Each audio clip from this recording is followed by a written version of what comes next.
langsung dicuekin. Mencintai kamu sama aja menggantung leherku, bikin sakit hati, terus langsung kamu tinggalin. Balikin, oh balikin hati gue kayak dulu lagi.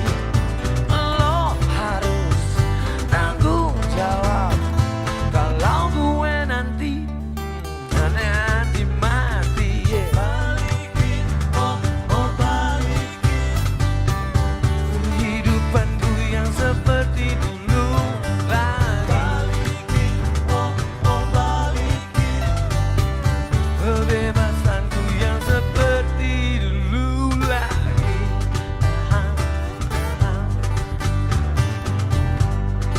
Mencintai kamu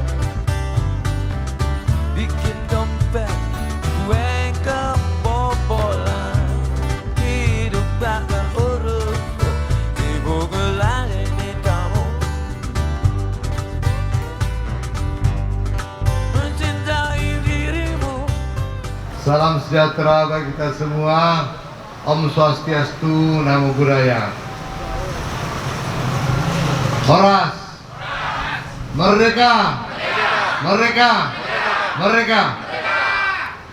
Puji dan syukur kita panjatkan kehadirat Tuhan Yang Maha Kuasa yang memberi kita kesempatan dan waktu berkumpul di tempat yang berbahagia ini, di daerah Pandau Hulu 2, di tepi sungai atau Paret Busuk, Tampali. Tempatnya sejuk, udaranya segar, nyamuknya banyak, hati pun galau. Jadi tadi saya baru ngomong-ngomong sama Pak Camat, ini mau di fogging ini sebaiknya. Setuju ya? Salah satu tugas kami sebagai anggota DPRD Sumatera Utara berdasarkan undang-undang, yaitu menjalankan fungsi kami sebagai DPRD Sumatera Utara, di mana ada 3 tugas pokok dan fungsi DPRD. 1, penganggaran, yang kedua pengawasan, yang ketiga membuat peraturan daerah. DPRD Sumatera Utara sudah membuat 12 perda. Salah satunya adalah perda tentang narkotika dan zat aditif. Ada juga perda tentang perlindungan perempuan dan anak, dan sedang digodok sekarang di DPRD peraturan tentang tanah adat, dan banyak lagi untuk mempermudah kehidupan di Sumatera Utara ini. Hari ini saya hadir di sini adalah memenuhi kewajiban sebagai anggota DPRD, di mana saya Bapak Ibu sekalian telah pilih menjadi wakil. Mudah-mudahan pertemuan ini menjadi pertemuan yang berkelanjutan, di mana kita banyak saling bisa memberi masukan ataupun memberi saran kepada saya sebagai anggota DPRD, yang mana fungsinya itu sekaligus melakukan pengawasan terhadap pembangunan di Kota Medan ini atau Sumatera Utara. Terus terang, kehadiran Bapak Ibu ini sekalian memberi makna yang sangat berarti bagi kami. Hari ini kita di Sumatera Utara atau di Kota Medan. Secara nasional, COVID sudah sangat luar biasa. Jangan pernah lepaskan masker, karena kita tidak tahu siapa yang kena. Kalau sama-sama pakai masker, maka sama-sama melindungi diri. Bukan saya tidak kepingin Pak buka masker untuk memperlihatkan wajah, tetapi karena memang keadaan ini yang membuat kita harus sedikit setengah menerka-nerka, senyum atau tidak, tebal atau enggak bibirnya ini. Ya Bu ya, senyum-senyum dikit ya. Jadi saya mungkin tidak akan berpanjang-panjang, tetapi yang lebih penting kepada mana inti persoalan kita pertemuan pada sore hari ini adalah menerima atau menjemput aspirasi dari masyarakat. Apa-apa yang bisa kami lakukan dari DPRD Provinsi Sumatera Utara.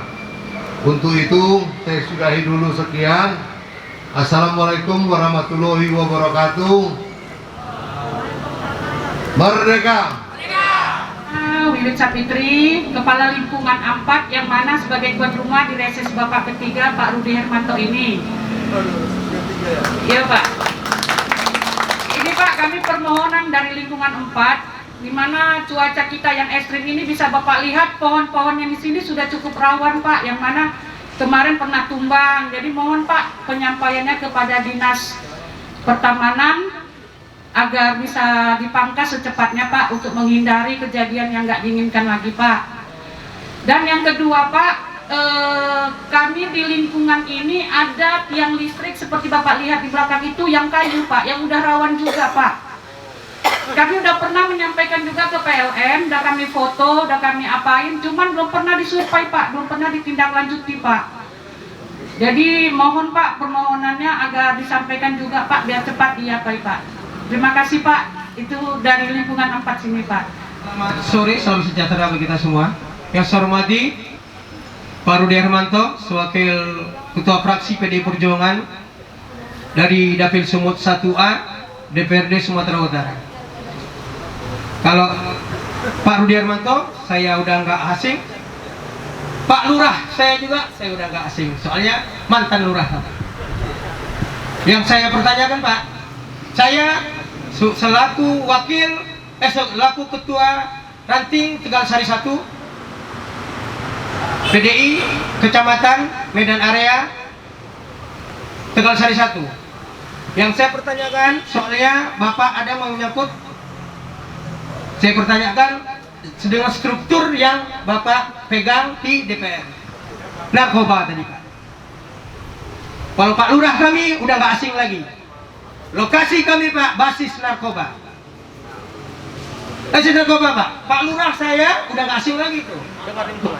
Nah, jadi undang-undang yang Bapak terapkan, kalau bisa Pak, ini kalau bisa, Pak ya.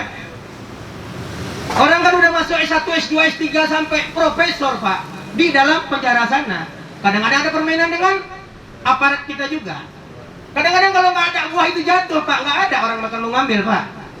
Nah, jadi cobalah Bapak betul-betul benahi itu. Dan saya juga minta sama sekalian nih, saya sekalian dua nih. Bapak saya kasih pertanyaan dan Bapak Lurah kami udah di kecamatan, saya minta juga pertanyaan. Jadi sekali merangkul dayung, dua-dua kena. Jadi Bapak wakil kami, wakil masyarakat, ini semua nih kalau narkoba semua kena ini. Mama ini aja kita tanya nih, suaminya main narkoba apa nih menjerit nih orang nih? Betul nggak? Udah banyak dari banyak ke narkobanya daripada ke dapurnya. Betul nggak Ibu? S1, S2, S3 itu kok bisa? Aduh, kalau kita bilang tembak nanti kejam kali. Hah? Saya di basis narkoba, di basisnya kali. Tanya sama Pak Lurah saya, di basisnya betul saya tinggal. Jadi saya ada juga pengajukan Pak sama Lurah saya yang baru. Tolong Bapak genjot juga tolong. Bapak sebagai dari kecamatan genjot Lurah itu. Saya ada minta, tuh apa musrembang dibikin tiap hari. Apa pertanyaan? Isi Jepri Pak. Jepri ini bukan banyak cakap. Kalau mau ajak kerja, ayo sama-sama kerja. Merdeka.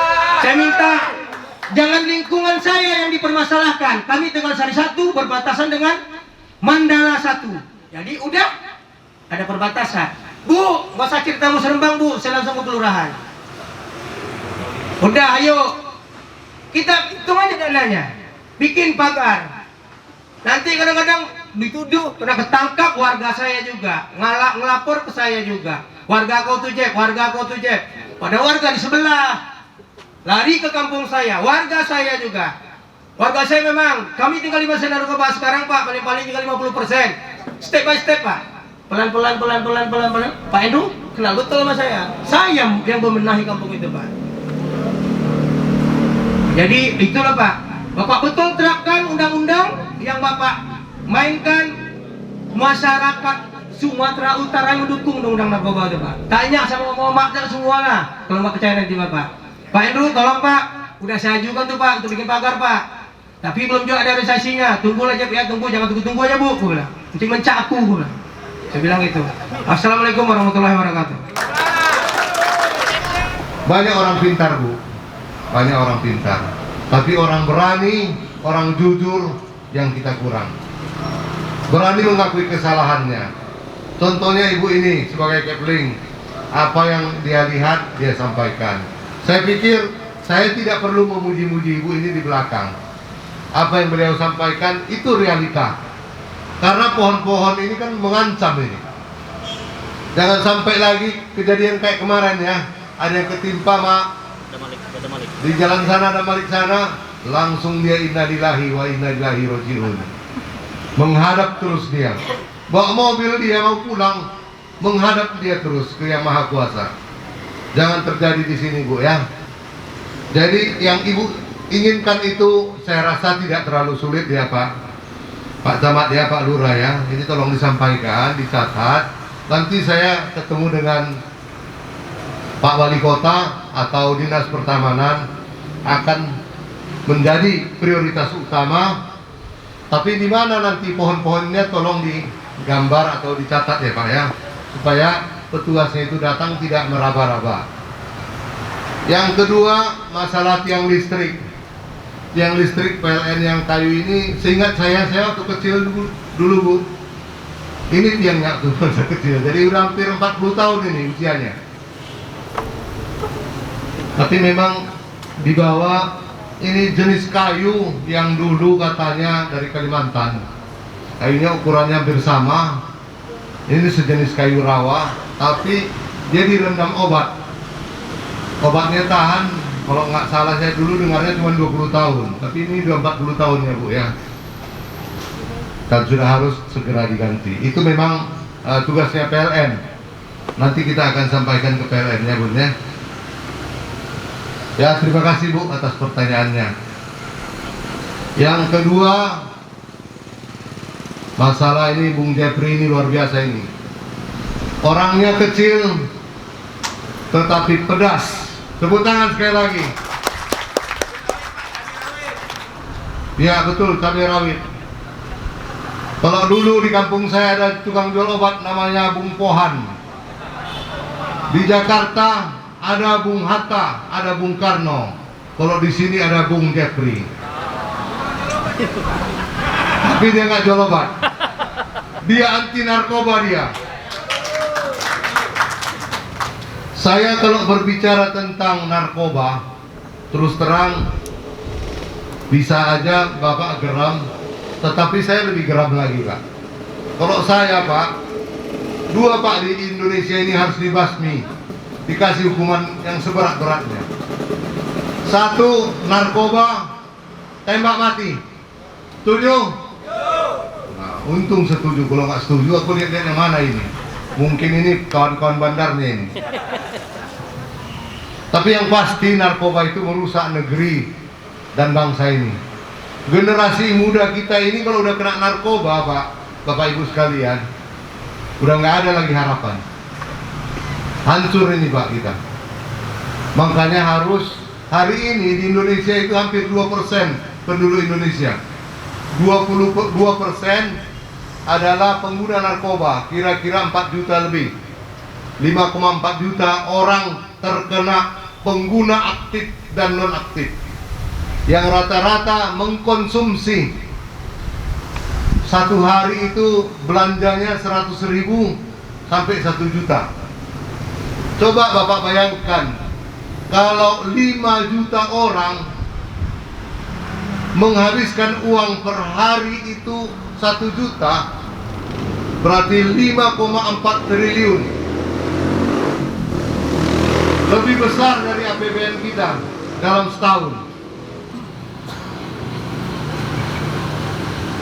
Setahun APBN kita 2.000 sekian, ini sudah 1.500 triliun dan luar biasa, itu dibakar hangus dia, Bu. Kalau dia bikin pabrik, kalau 5,4 triliun itu bisa bangun 10 biji pabrik kelapa sawit. Kalau dia dibikin pabrik ubi kayu atau bikin, kalau pabrik kerupuk saya nggak tahu lah udah berapa ribu biji itu. Yang pasti narkoba ini musuh segala bangsa, musuh segala agama. Tidak ada satupun agama yang mengatakan narkoba itu tidak berdosa, betul ya? Maka narkoba ini harus kita musuhi bersama. Saya pada kesempatan ini, Pak Jeffrey, sepakat dengan yang Bapak bilang. Di Medan ini tahu nggak ada yang kurang, Pak? Pada kesempatan reses ini juga saya harus sampaikan kepada kita semua, di kota Medan ini nggak ada BNN-nya. Jadi setuju nggak kita reses ini mendesak wali kota untuk membentuk BNN di kota Medan? Jadi kita di reses ini, kita keluarkan sebuah resolusi kesepakatan bersama warga Medan area mendesak Bapak Wali Kota untuk membentuk BNN di kota Medan. Setuju? Ya, ini dicatat. Sehingga kita jadikan momentum ini adalah gerakan dari masyarakat, gerakan yang dipimpin oleh Bung Jeffrey. Orangnya kecil, suaranya lantang, nyalinya luar biasa. Inilah kader Banten yang luar biasa ini. Tepuk tangan untuk Bung Jeffrey. Kalau Bung Jeffrey berani berada di depan, saya lebih depan lagi, Pak. Bukan saya di belakang, saya lebih depan lagi. Kalau bercerita tentang narkoba, kita siap, Pak. Kita lawan semua itu, apapun resiko dan akibatnya. Harus kita sepakati bersama bahwa ini adalah musuh bersama. Yang kedua, musuh kita apa? Musuh kita itu bukan si A, bukan si B. Pelayanan lurah kurang bagus, bisa diperbaiki. Tetapi kalau ada yang namanya korupsi, itu sudah merusak. Maka saya sepakat kalau korupsi itu ditembak mati. Setuju? Nah itu. Jadi saya dalam hal ini tidak pernah plan. Yang namanya narkoba tembak mati, korupsi tembak mati, itu aja. Kalau digantung, Pak, lama kali dia mati, Pak. Nanti sempat melarikan diri, sudah tembak aja, nggak usah di pengadilan. Mau bandar besar, bandar kecil, dor terus. Jangan tembak kaki, tembak kepala, Pak.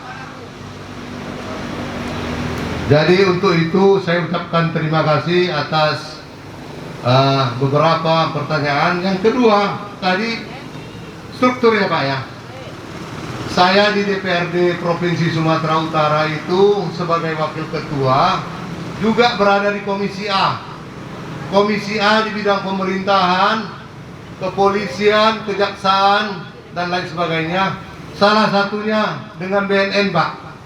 Saya bermitra dengan BNN Provinsi Sumatera Utara. Jadi untuk itu tentu kami akan mendesak pemerintah kota Madia Medan untuk segera membentuk BNN.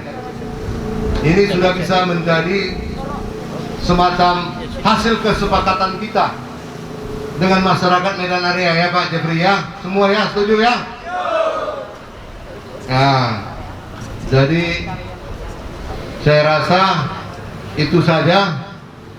Saya berada di Komisi A, Pak Jeffrey. Kalau ada yang berkenan datang ke DPRD, silakan, Pak. Saya siap menerima. Pak Liminjen, silakan. Yang mau saya tanya kepada Pak Rudi, saya sekarang memang unsur pengurus PAC Medan area, bendahara Medan area.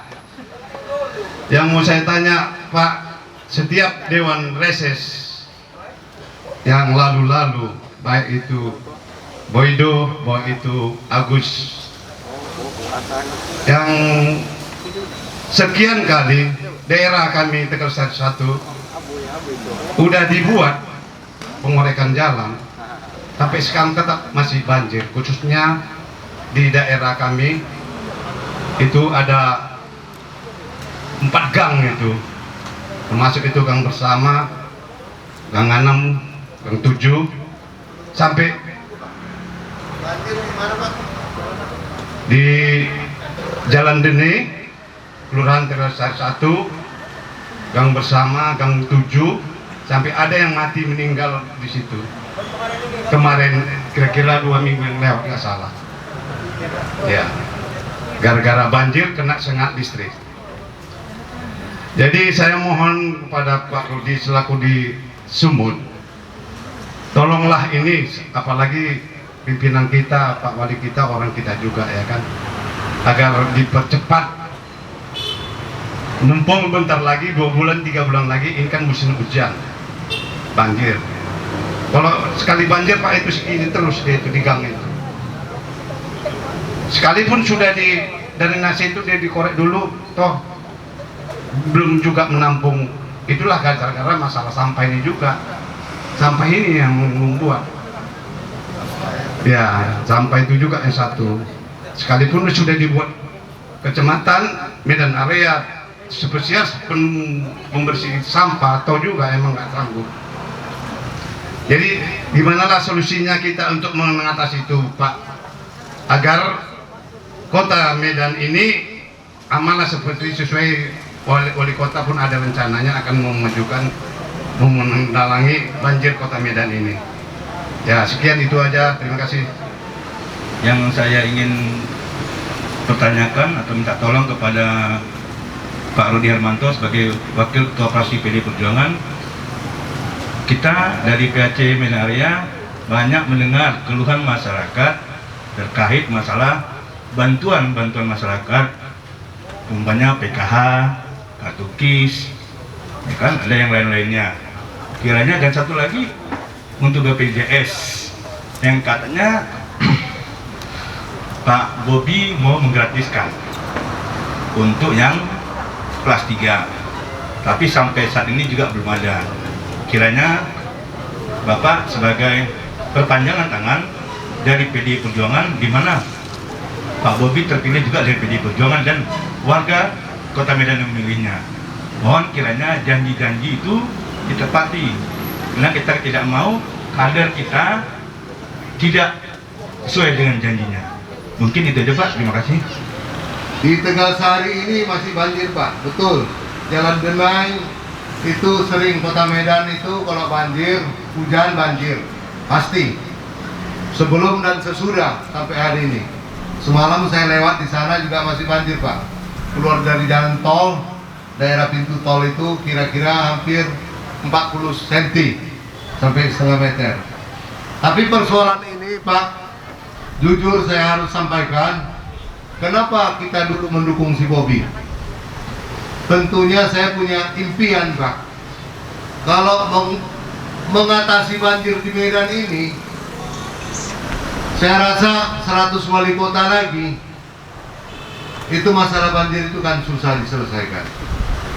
Sepakat ya? Alasan saya begini, Pak. Di Indonesia ini ada 539 kepala daerah. Medan salah satunya. 539 kepala daerah akan menjumpai Menteri PU.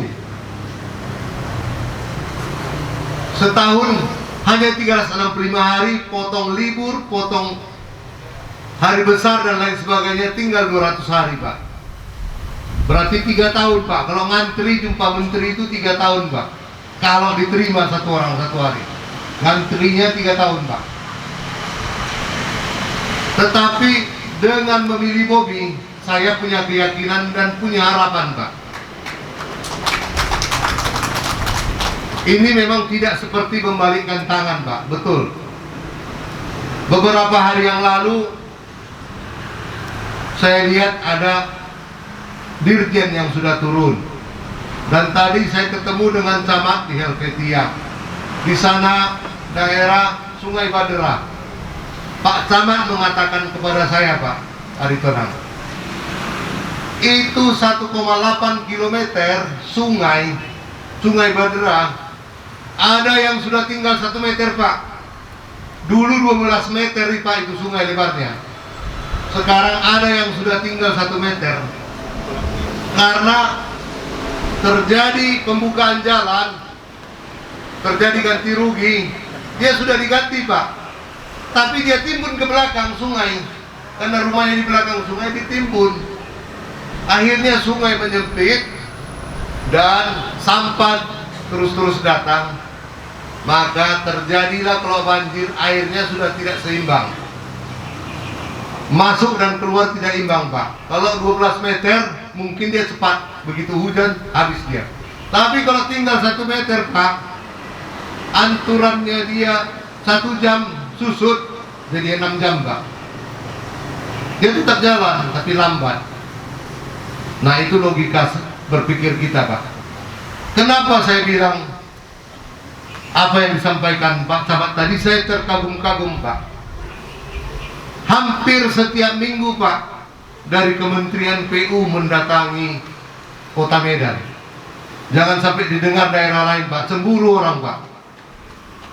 Pasti cemburu bupati atau kepala daerah di daerah lain seluruh Indonesia. Karena inilah keyakinan kita memilih Bobi kemarin. Itu yang selalu saya tawarkan. Kenapa harus pilih Bobi? Karena dia punya akses. Bukan karena kita bilang, oh mentang-mentang menantu presiden. Betul. Beruntung dia jadi menantu presiden dan kita ikut nebeng, Pak, warga Medan. Mudah-mudahan program beliau itu 2022 1 sungai dulu, Pak. Kalau bisa semua 3 sungai, Pak. Sungai Babura, Sungai Badera, dan Sungai Deli. Medan ada 3 sungai, Pak. Dan semuanya menyempit. Itu anggarannya nggak bisa, Pak, 100-200 miliar. Itu triliunan, Pak. Yang punya anggaran besar itu di pusat. Ibarat kita, Pak, Bapak Ibu sekalian, kalau pesta, potong kerbau lah ini, Pak, ya. Potong kerbau pesta. Kalau dekat kita sama famili, sama tukang sendok, tukang sonduk namanya kalau bahasa Mata ada. Dulu tukang sonduk, lain dunia, Bang. Pasti dia kasih lebih banyak, kan? Betul nggak? KKN nggak itu? KKN juga, tapi untuk yang baik, karena dia kasih sama familinya. KKN nggak negeri ini, KKN juga, tapi kan tidak untuk korupsi. Untuk membangun Kota Medan kita perlu hubungan yang lebih bagus. Yang punya anggaran itu pusat, Pak, Presiden dan Menteri Keuangan. Nah, Bung Bobi inilah yang kita harapkan dapat menarik anggaran-anggaran, mempercepat pembangunan Kota Medan. Setuju? Maka bersabar dulu, Pak. Saya harus sampaikan ini kepada beliau, dan beliau juga sudah kita dengar dia tidak berhenti, Pak. Dia kerja terus. Tapi yang Bapak harapkan tentu harapan kita bersama, Pak.